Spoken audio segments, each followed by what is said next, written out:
Okay, good day everyone. Welcome to Readings in Philippine History. So, ako po si Professor Shirley Marie Ibalia at ngayon po ay discuss po natin ang sources.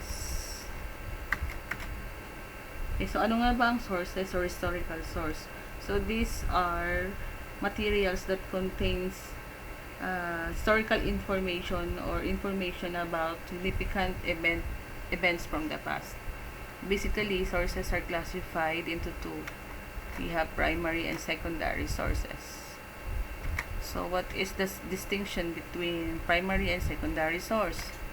When we say primary source, these are accounts of an event. It is personally written or narrated by an individual. And that individual, he directly experienced or participated in such event. So basically, he is an eyewitness. Basically, he is the original source of that information because he captured the different details or the information about certain event. While secondary source are interpretations or analysis of primary sources. So, meron na po ditong incorporation of the personal insights of the author or the expert. So, meron na pong analysis na ginawa yung isang professional about his readings about that certain primary source. Secondary source are usually published works such as journals. So, yung mga reviews, yung book reviews, yung mga conference papers. Yung primary source naman, usually mga unpublished materials po siya. Tingnan pa natin iba pa mga examples ng primary and secondary source. So, these are some examples of primary source. We have letters, manuscript, diaries, memoirs, speeches, government documents, for example, yung mga birth certificate, yung mga marriage contract, yung iba pang mga document na kinukuha natin sa government institutions, yung mga recordings po, for example, yung mga video footages, yung mga CCTV, voice recordings, usually ginagamit sila sa, di ba, for example, another is interviews, yung mga artifacts, yung mga different objects, example, yung maps. While secondary sources includes yung textbooks, biographies, literary criticism, book reviews, journals, conference papers, and documentaries. So, makikita niyo yung difference ng dalawa. Yung primary, original siya, walang interpretations. Okay, dito sa secondary, may naganap ng interpretation or analysis. And usually, yung information ay galing lang din sa primary source. So, meron ng personal touch or insight yung author doon sa event na mula sa primary source. So, I'm going to show you some examples and then you're going to identify whether it is a primary source or a secondary source. So, ready? Okay. So, this one. Is this a primary or secondary source? So, what is this? So, this is a research posted in Sage Journal. So, this is an example of secondary source. So, it's about archaeological and historical insights into the ecological impacts of pre-colonial and colonial introductions into the Philippine archipelago. So, meron na pong insights yung author about certain event from the past. Okay, very good. So, let us proceed to another example. This one. So, this is an editorial cartoon about a certain issue about a social and political issue. Okay, so very good. So, this is an example of secondary source since there are already interpretations coming from the expert or individual. Okay, next. So, this is an old photograph or image. Okay, very good. So this is an example of a primary source. So it is important to evaluate sources. So why do we need to evaluate different sources?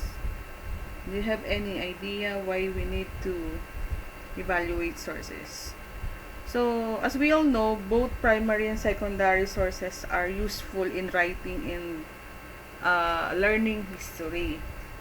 So historians write history while students learn from sources written by historians as well as from the different primary sources. But historians and students needs to thoroughly examine or scrutinize these historical sources in order to avoid any deception, and also in order to come up with historical truth. So, for example, one of the most scandalous cases of deception in our history, in Philippine history, is the Code of Kalanchaw, which is proven as a hoax. So, gaya ng tinuro noong mga bata pa kami, o sa era namin, so sinasabi na yung Code of Kalanchaw daw ay consists of the different set of rules, but it is an epic of maragtas. So allegedly, this was written by Dato Kalanchaw. Yung document na yon ay ibinenta doon sa National Library. So it was considered before as an important pre-colonial document.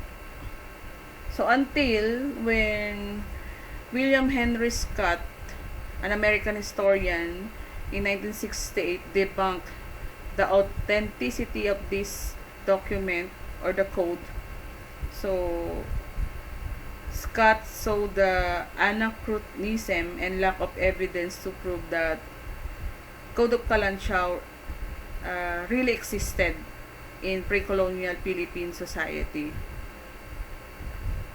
So it was proven that this document is a hoax. So this basically shows how we are deceived by these documents, which is said to be a primary source. So nagdaan po ito sa tinatawag nating historical research at napatunayan nga ni William Henry Scott, na ito ay hoax. So yung historian, yung task ng historian ay napakahirap sa panahon ito, kasi ang babasihan lang niya ay yung mga primary source na matagal nang nag-exist, na minsan ay hindi pa malaman yung authenticity nito. So anong gagawin in order to come up with a truth? So para hindi tayo ma-deceive kagaya ng nangyari sa matagal na panahon, na nakasulat ito, naisulat pa at naipublish, nabasa ng maraming tao at naniwala na meron talagang Code of Kalanchaw. So we need to evaluate these sources. So paano po ba mag-evaluate ng sources, primary and secondary sources, or yung mga historical sources? We have different methods in evaluating sources. We have external criticism and internal criticism. So basically, what are the difference between internal and external criticism? Ano po ang pagkakaiba ng external criticism sa internal criticism? So when we say external, kaya nga external, so we are going to verify the authenticity or of a certain material, whether it is primary or secondary, by examining its physical characteristics,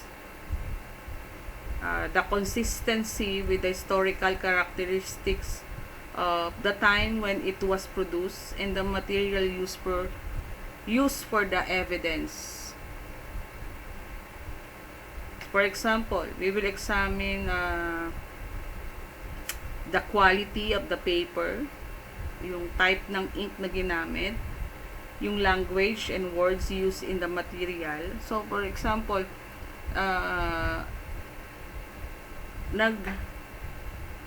nagtutugma ba yung uri ng papel? So, external tayo, no? Nagtutugma ba yung uri ng papel na ginamit doon mismo sa historical period ng time na yun? So, external criticism tayo. Yung ink na ginamit, for example, wala naman pa namang ink ng panahon yun. 'Di ba? Yung ink na yon ay hindi pa nag-exist sa ganong period. Tapos yung mga word na ginamit doon sa certain source na yon, nag-exist na ba yung salitang yon in that material during that particular context or event? Paano naman po yung internal criticism? So, in internal criticism, we're going to examine the authenticity or truthfulness of the evidence by looking at the content of the source, the circumstances of its production, the author's background, and the context. So, we will also be looking at the agenda or the purpose of creation of that particular source. The intention or the purpose, so why it is being created.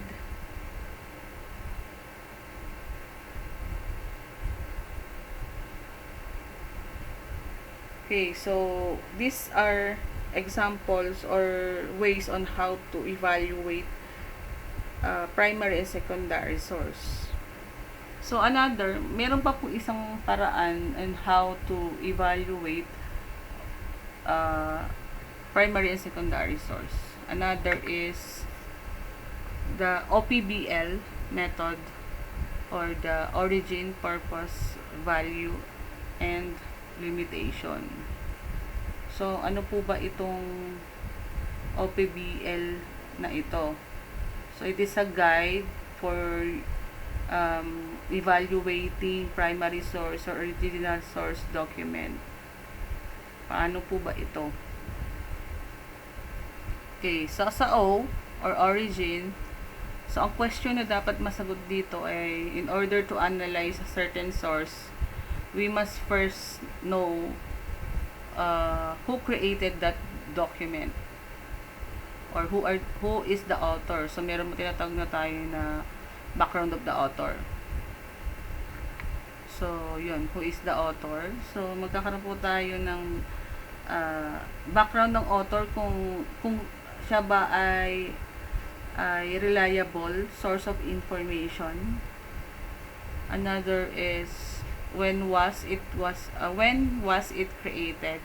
Baka kasi hindi nagtutugma yung mga salitang ginamit doon sa period kung kailan ito na-publish. Okay? When was published? Where was it published? Who is publishing it? Is there anything we know about the author that is pertinent to our evaluation? So, basically, yan po yung dapat na masagot sa letter O or origin. So, yung origin ng primary and secondary source. Yan po yan, ano. So, mahalagang malaman natin kung sino yung creator or author of a certain primary source. For example, yung letter, journal, interview, speeches. Yung photos na yon. So, mahalagang ma-filter natin with the proper interpretation or evaluation in order for us to completely see the real picture of an event or era. No? So, that is letter O. How about letter P? Letter P, we have the purpose.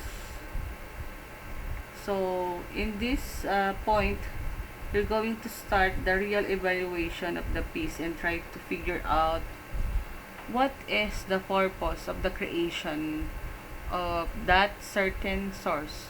So why this document existed?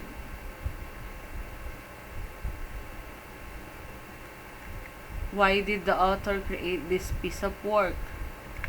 What is the intent or the intention of the author in writing or creating this particular source or document?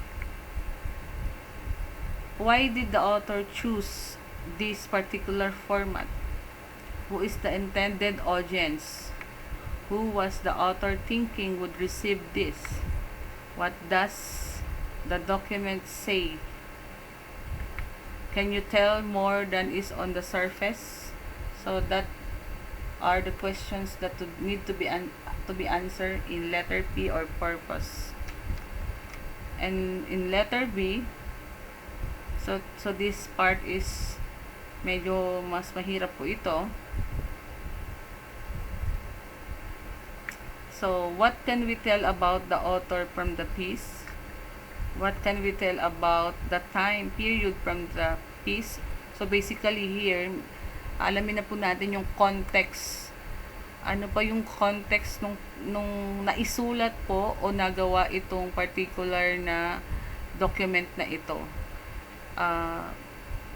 Akma ba sa naganap noon yung kung ano yung nakasulat doon sa akda na yun? Another, we have, under what circumstances was the piece created and how does the piece reflect those circumstances? What can we tell about any controversies from the piece? Does the author represent a particular side of a controversy or event? What can we tell about the author's perspective from the piece? What was going on in history at the time the piece was created, and how does this piece accurately reflect it? So sa letter B, sa value, mahalaga yung context na tinatawag. Kasi kung hindi nagtutugma yung konteksto na nakalagay doon sa mismong document, ibig sabihin kaduda-duda po yun. Letter L. So, ano naman po sa letter L? So, sa letter L, we have the limitation. What part of the story can we not tell from this document? How can we verify the content of the piece? Does this piece inaccurately reflect anything about the time period? What does the author leave out, and why does he or she leave it out? What is purposely not addressed in this particular document? So, yun po yung dapat na masagot doon sa part ng limitation. So, we have 2 or 3 methods in order to evaluate sources. So, the first one is through internal criticism. The second one is external criticism. And the last one is through OPVL method. So, that's it. So, I hope you learned something from this episode about historical sources. See you next time on our next episode. Okay, bye-bye.